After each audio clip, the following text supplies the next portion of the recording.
Hello, everyone. How we doing? Yes. We're almost there. Who's graduating? Woo! Look at that. Well, there's no way about that. There it is. Well, thank you so much for joining us for a celebration of literature and living writers. My name is Megan Marshall. I'm the director of the Hugh C. Hyde Living Writers series. Tonight is the final event of the spring series, which is a little sad, but we are going out on a very high note by celebrating one of SDSU's beloveds, as well as the continued celebration of National Poetry Month. So lots of things to feel good about tonight. Before I welcome our author to the podium, I do want to thank those folks who have helped to make this series, this semester, this event possible. And that includes all of our friends here at Love Library. Let's give a special round of applause for my co-host, Markle Tomlin.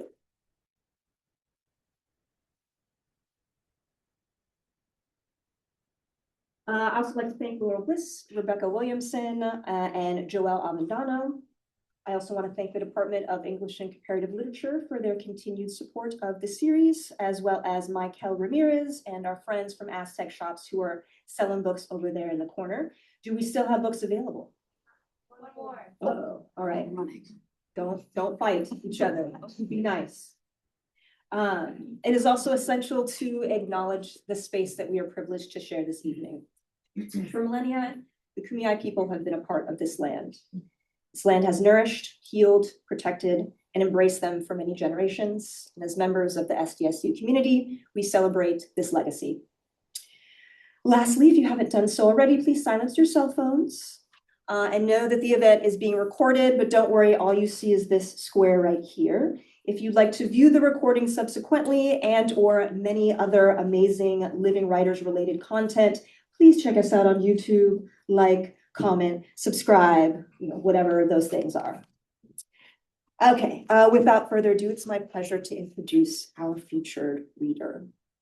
Blas Falconer is the author of several collections of poetry, including Rara Avis, winner of the Thom Gunn Award, Forgive the Body This Failure, The Foundling Wheel, A Question of Gravity and Light, and The Perfect Hour.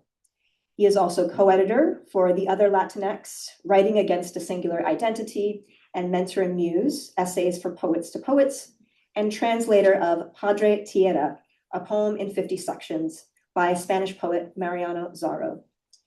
Falconer's awards include a 2011 National Endowment for the Arts Fellowship, the Maureen Egen Writers Exchange Award for Poets and Writers, a Tennessee Individual Artist Grant, the New Delta Review Eyster Prize for Poetry, and the Barthelme Fellowship. We are lucky to have him as esteemed faculty here in the SDSU MFA program. I'm sure all of his students can attest to that, where he also serves as editor-in-chief of Poetry International Online.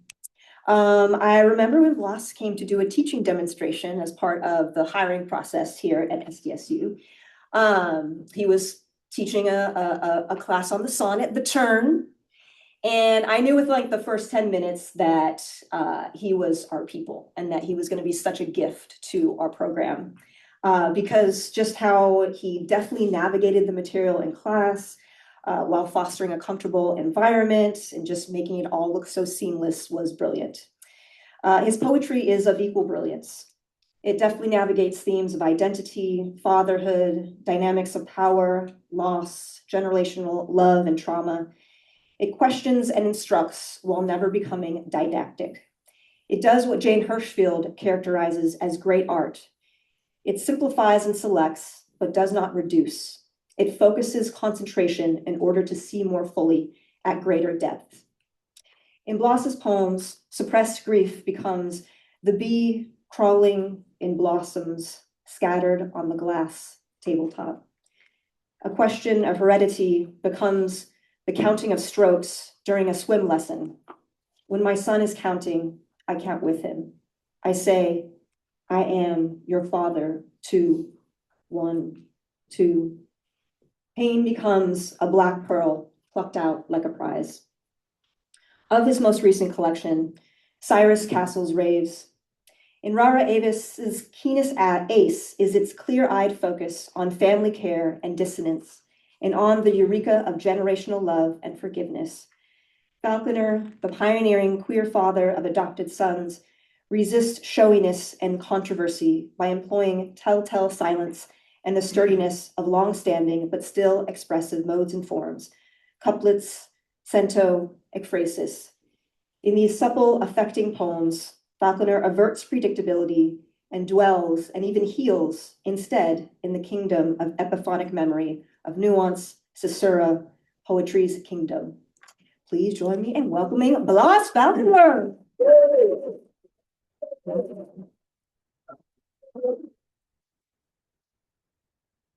Thank you. My God, my goodness. I know we're tired. It's that time in the semester, but you're here and I'm grateful for that. Okay. So anyway, thank you for coming. I'm really happy to be here. I am going to read for about 30 minutes. I have a list that I keep revising of poems that I'm going to, I want to read that come from a couple of different books, and then hopefully some new poems that I like to try out on you, if that's okay. I'm going to start off with a poem that hopefully, I don't know, sets the tone. It's called Event.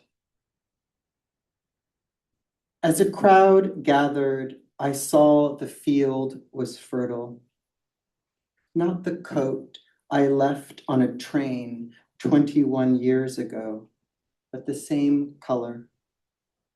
It got cold, fast, dark, and everyone became a silhouette of the one he or she had been minutes before. We sat or stood among the trees to listen. Each glass in our hands held a little light. The water trembled. I could see that much, like the first swell of panic when you can't tell where it's coming from.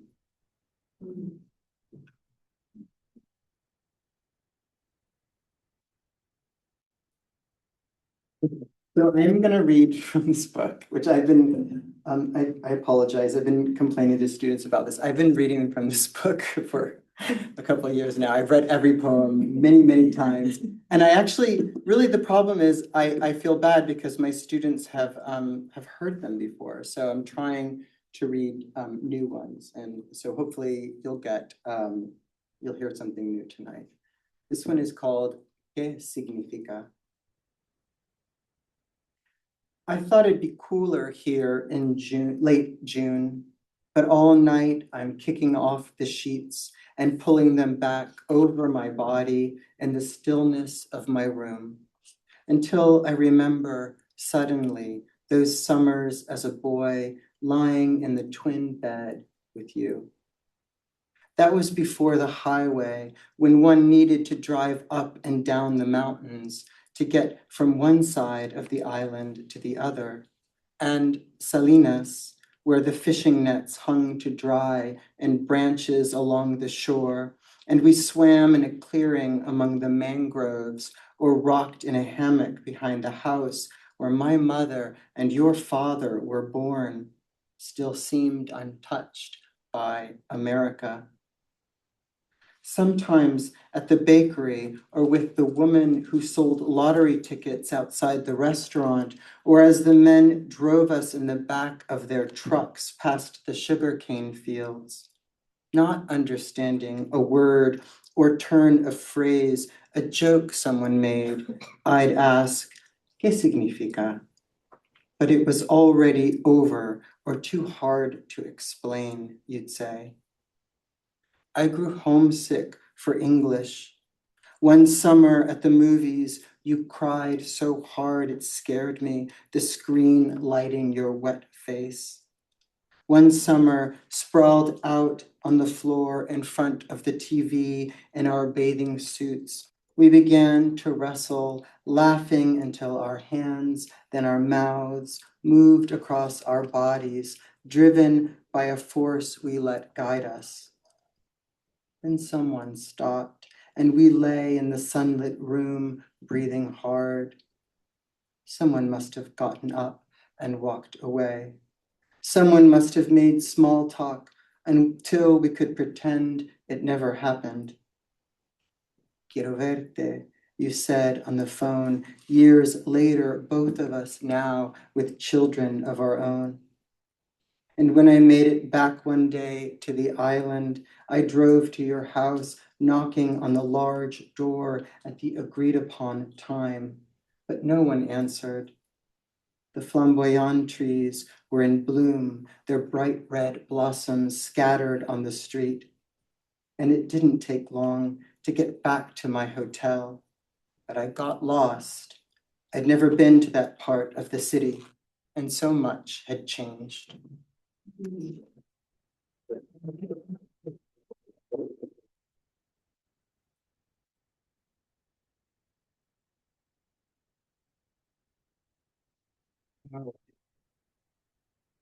Conversion.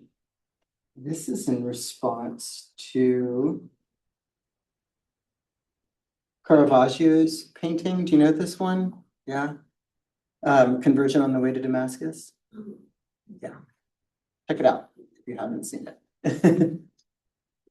The Conversion. You picked them this morning from a tree in the corner of the yard. You liked the way the stem gave to your pull, how the branch lifted the scent of rinds after on your hands. In Caravaggio's Conversion on the Way to Damascus, the man, fallen from his horse onto the road, eyes closed, lifts his hands into the light, pushing away, grasping. Which is it? The source of his illumination, which you cannot see. You place the bowl of lemons in the middle of the table. Look how bright they shine. Don't look.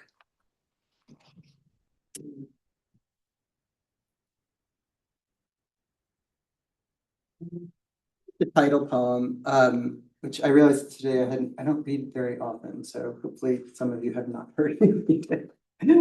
So I was thinking as I was reading, as I was trying to select poems, like, thinking about the origins of them. And this one, the title poem, Rara Avis, came about because I was reading an article about a tomb that had been discovered in Egypt. And in it, they found countless birds mummified, kestrels mummified there. And I just started to meditate on this, this kind of idea and of the birds and what they might represent. And this poem came about.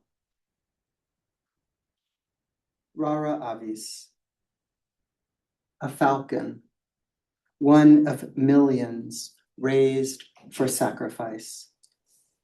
An X-ray reveals the bird untombed, wrapped in linen, wings pressed the length of its ghostly body. Force-fed mice, sparrows, it couldn't expel the bones, the claws, and died having eaten too much. The stomach packed, feather and fur, tail descending the throat. One of many, bred to brave the dark with its king. Beyond appetite, nothing left to crave. Thus, heavenly, saved.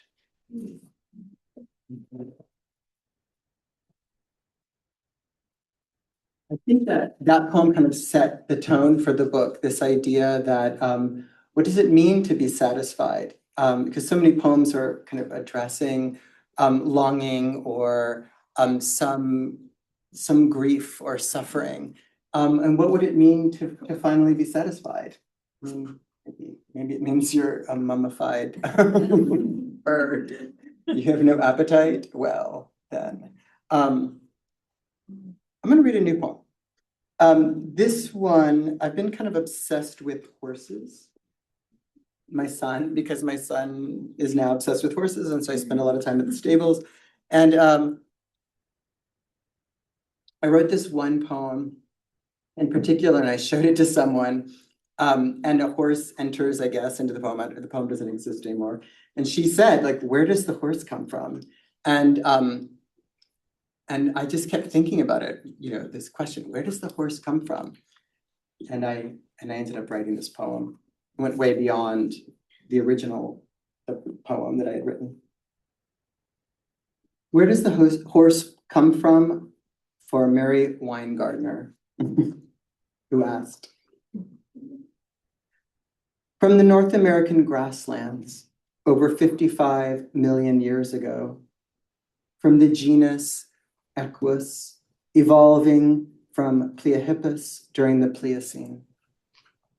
From a faint memory or my imagination, on the road from Salinas to the beach one morning, the sugarcane fields rising up on either side of us. The sound of its hooves made a music, one characteristic of the Puerto Rican paso fino, meaning fine step in Spanish. My son rides each week. On the stable wall, a harness for each horse, the name written under its hook. Ohio, Montana. My son's father is from Pennsylvania. My son rides slowly in circles inside the pen, kicking up black dust as I walk in circles outside. Am I Puerto Rican? He asks. Some days we walk the ground's perimeter to be among the horses.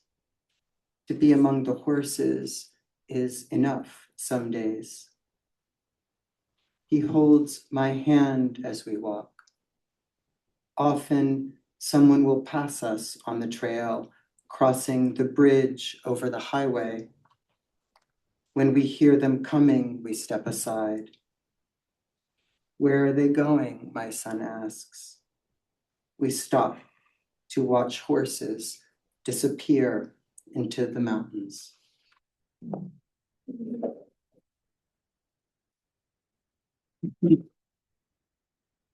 How do poems come to us? It's magic, right? Those of you who write them, and you don't know when they're going to appear or what's going to start the inspiration. And I was rereading the Iliad, I think it was last summer, and this is embarrassing, but I hadn't read it since grad school, and that's been several years. It's been several years since I was in grad school. And I kept waiting for the Trojan horse to appear. I know, it doesn't appear in the Iliad. It's actually in the Odyssey and in the Aeneid. But it had been about 30 years, so grant me a little grace. But there was this moment where I said, oh, right, the end of the poem is not the end of the war. Right. And I thought, oh, that feels like the beginning of a poem. Epic. The end of the poem is not the end of the war. After the end of the poem, and before the end of the war, the great horse appears outside the city walls. Inside the city walls, men gather to see the great horse. Inside the great horse, men wait in silence. Inside the darkness of the great horse, their silence is a prayer to the gods. The great horse holds the men inside its stillness. The stillness calls to the men inside the city walls. For 10 years, the men warred. For 10 years, the horse galloped inside their chests. The great horse is the gift of the gods. The gift of the horse is the end of the war.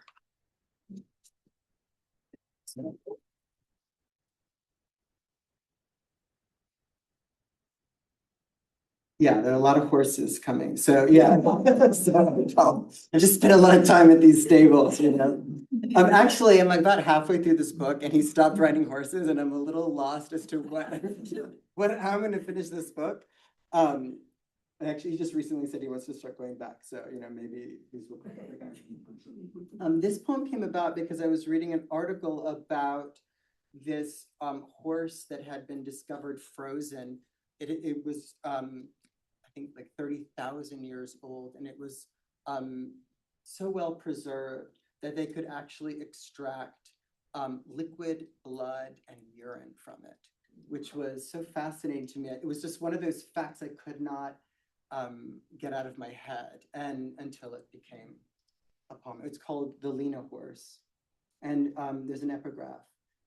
Now we can say what color was the wool of the extinct horses of the Pleistocene era. The foal lies behind the door of the imagination, frozen in the waters of his mother and father, and the grass he meant to eat.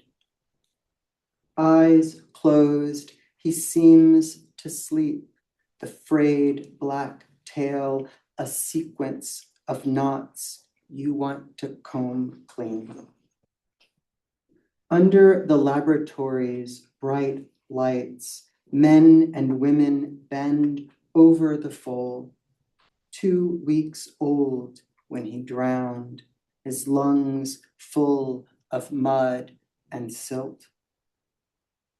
They want to wake him up from his dreaming, where the wind blows over a field in which the whole herd has stopped to graze.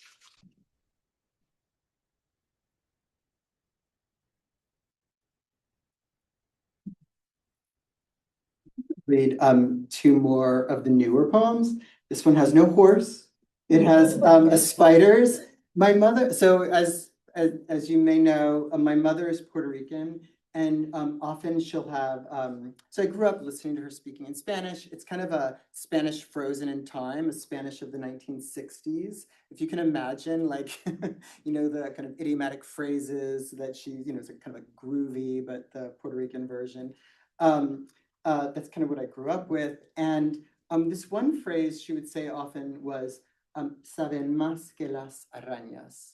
I wonder if do you know that phrase, Sam? Oh, I think it's Puerto Rican and maybe of a certain time. It means they know more than the spiders. And I remember hearing this a lot, and I was like, I just kind of accepted it. I never questioned it. And then recently I was like, that's a weird thing to say, actually. They know more than the spiders. Because she would say it usually about like some kid, like my nieces, or, you know, and they're kind of like, means they're kind of crafty, sly, you know. So this was inspired by that phrase, and it's called the Middle Ages. Saben más que las arañas, a Puerto Rican expression. What do spiders know that we don't after 20 years? The hair on the back of your neck bristles beneath my fingertips. No one cares. Last spring, you knelt in the grass to plant flowers along the curb. Tonight, it's littered with trash. I want you to kiss me like that.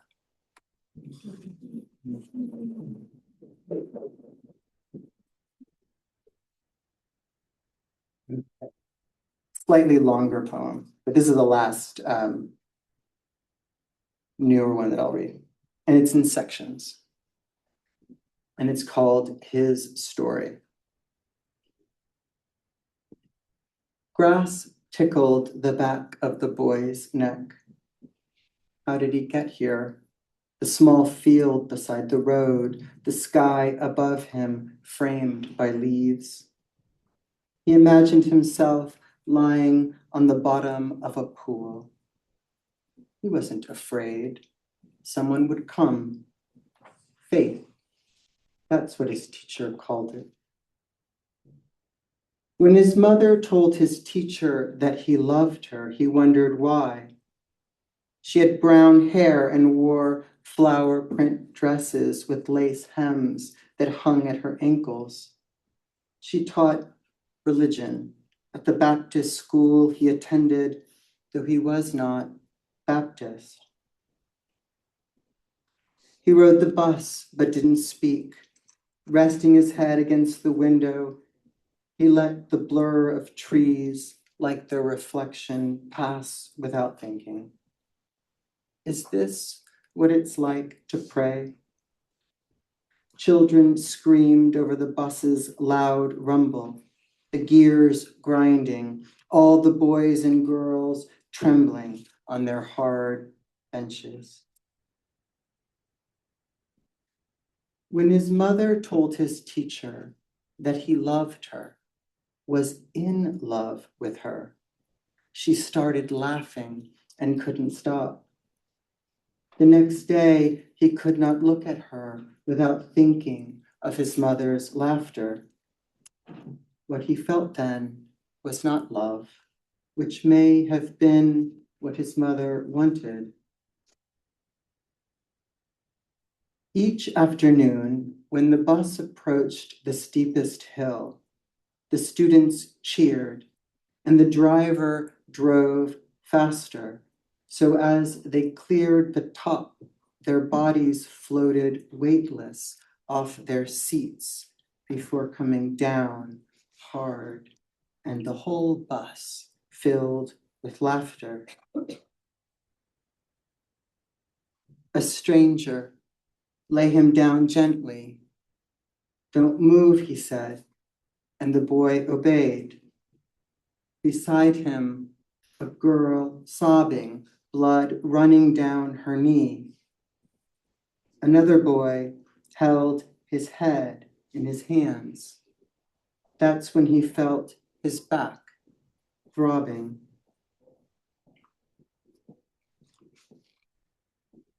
Back then, he thought that he could speak to God. God was the sea. God was the tree outside his grandmother's house. God was the taste of Spanish limes. God was the sound of his mother's voice, the smell of her hair. When he said he wanted to be a priest, his mother said no.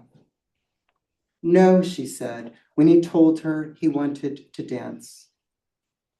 He recalled the story of flowers falling from a girl's mouth when she spoke. A poet, he thought, but did not speak. The boy held the small bird. I love it, he said, squeezing, noting the soft feathers, little bones. I love it so much. It struggled in his fist to get away, so he squeezed until it stopped struggling. He had to remember that this did not happen. This was not his story. When the ambulance arrived, children still stumbled from the bus, crumpled against the tree trunk. All the children were crying now. How beautiful, he thought, all of us crying together.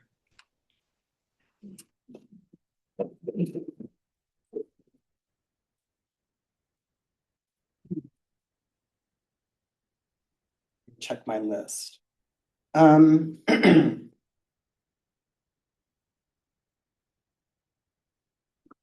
right. So, poems, if you don't write poems, they're hard. It's hard to write. And sometimes you can work forever trying to make them work, and then they just don't.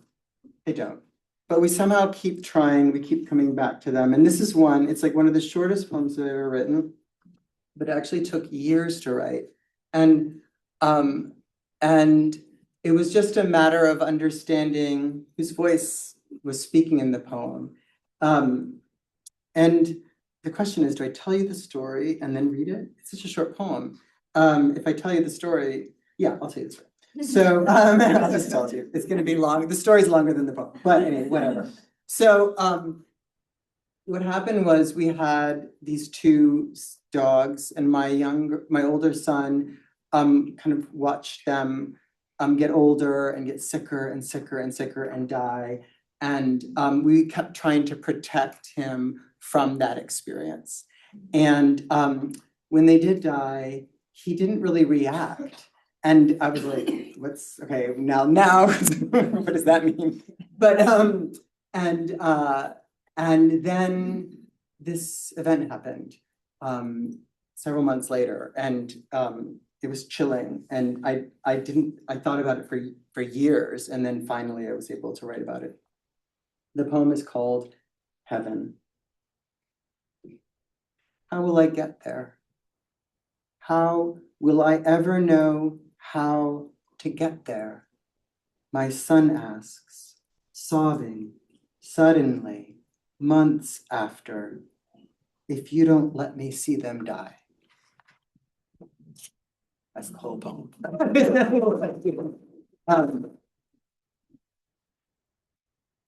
All right, 2 more poems, and then I will let you all go. It's been a long semester. It's been a good one. We've loved it. It's been wonderful. Fire. That I'm hoping people haven't heard me read before. Again, a short one. 2 short ones. So I'm gonna do. A simple proof. The crane's long arm lifts the beam into the air as men become the hammer in the hand, the level or the drill. They build a shadow in the field. They build a room our sun at dusk stoops in the door to look into. That dark. I'll miss the grass, he says, closing his eyes, and lets a stillness hold the frame of the thought in his mind.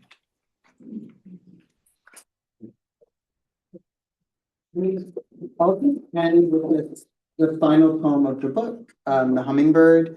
And I'm going to say thank you for listening. Thank you for coming. I'm really grateful for your attention.